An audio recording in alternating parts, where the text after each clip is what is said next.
कृष्णागर राजपुत्राची कथा, त्याची तपश्चर्या.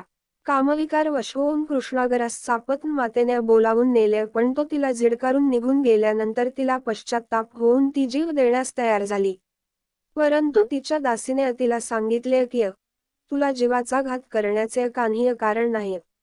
ज्याप्रमाणे ईश्वरी संकेत असेल त्याप्रमाणे घडून येईल, ते कधी चुकावयाचे नाही. आता तू झाल्या गोष्टीची खंत करू नको. स्वस्थ जाऊन निज. राजा शिकारीहून आल्यानंतर तुझ्या महालांत येईल, तेव्हा तू उठूनच नको. मग तो तुला जागी करून निजण्याचे कारण विचारील. तेव्हा तू रडून आकांत कर व मी आता आपला जीव ठेवू इच्छित नाही म्हणून सांग.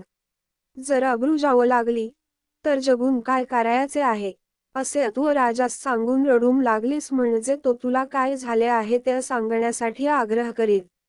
तेव्हा तू अगदच सांग की तुमचा मुलगा कृष्णागर याने माझ्या मंदिरात येऊन मजवर बलात्कार करावयाचा घाट घातला होता, पण मी त्यास बळी पडले नाही.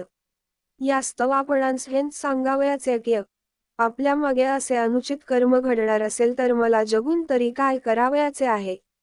असे भाषण ऐकून राजास क्रोध आला. म्हणजे तो सहजच मुलगा बिलगा मनांत न आणता ताबडतोब त्यास ठार मारून टाकील. मग तू निर्भय होऊन आनंदाने खुशाल राहा, अशी युक्ती सांगून दासी निघून गेली. त्याप्रमाणे भुजान्वती सुवर्णामंचकावर नेजली. तिने अन्न, उदक, स्नान वगैरे सर्व सोडून दिल्याचा बहाणा केला. अंगावरील दागदागिने सर्व टाकून दिले. थोड्या वेळाने शशांकर राजा शिकारीहून आला. नेहमीप्रमाणे भुजान्वती पंचारती घेऊन का आली नाही म्हणून राजाने दासीस विचारले. तेव्हा ती म्हणाली, राणीला काय दुःख झाले आहे ते तिने सांगितले नाही, पण ती मंचकावर स्वस्थ निजली आहे. याप्रमाणे दासीने सांगताच राजा भुजावंतीच्या महालांत गेला. तेथे पूर्वी संकेत ठरल्याप्रमाणे ती पलंगावर निजली होती. राजाने तिला निजण्याचे कारण विचारिले असता ती काहीच उत्तर न देता ढळढळा रडून लागली. त्यावेळी राजास तिचा कळवळा येऊन त्याने तिला पोटाशी धरिले व तोंडावरून हात फिरवून तो पुन्हा विचारू लागला. राजा म्हणाला, तू माझी प्रिय पत्नी असता इतके दुःख होण्याजोगा तुला कोणी त्रास दिला काय?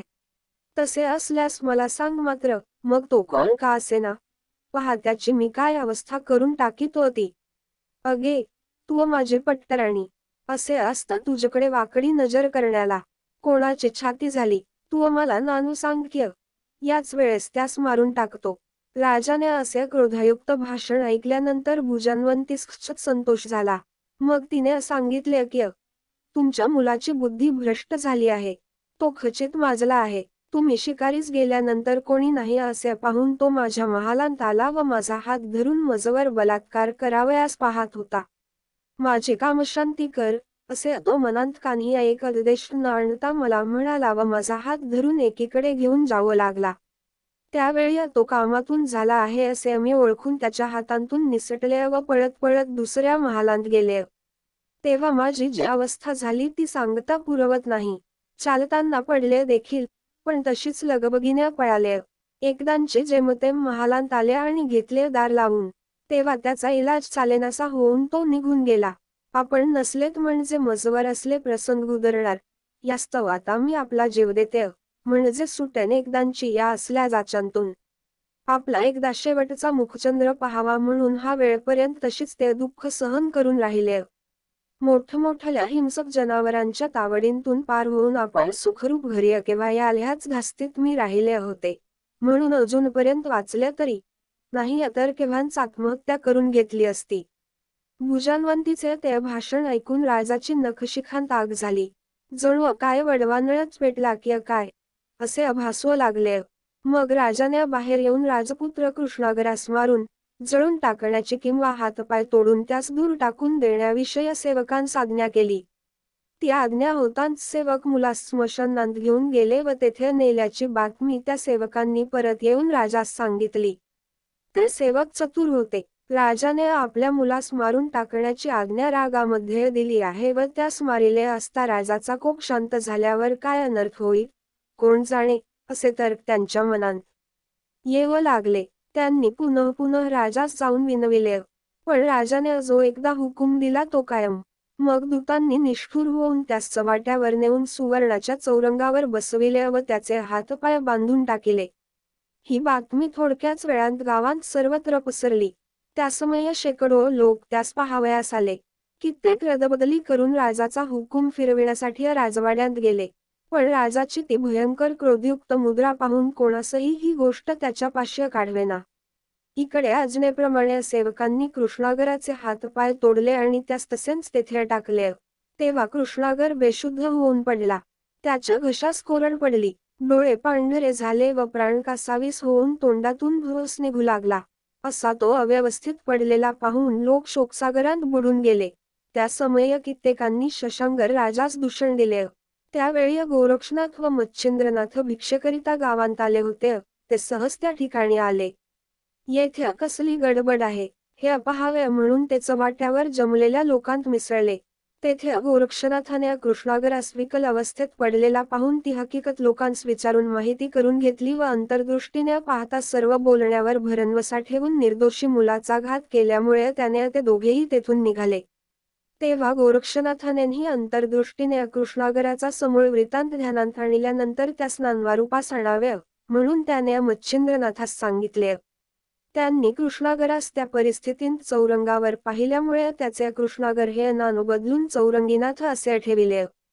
राजवाड्यात जाऊन राजापासून ह्यास मागून घेऊन नाथपंथात सामील करण्याची गोरक्षनाथाने मच्छिंद्रनाथास सूचना केली. परंतु राजाराणीस आपले सामर्थ्य दाखवून मगच हा कृष्णागर शिवपुत्र घेऊन जावं असे मच्छिंद्रनाथाचे मत पडले. पण हे गोरक्षनाथाच्या मनात येईना. तो म्हणाला, प्रथम चौरंगीस घेऊन जाऊन त्यास नाथपंथाची दीक्षा द्यावी व सर्व विद्येत तयार केल्यानंतर त्याच्याच हातून राजास प्रताप दाखवून त्या व्यभिचारी राणीची जी दशा करावयाची असेल ती करावी.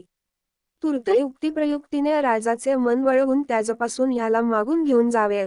ह्या गोरक्षनाथाच्या विचारास मच्छिंद्रनाथाने रुकार दिला. मग ते उभयता राजवाड्यात गेले.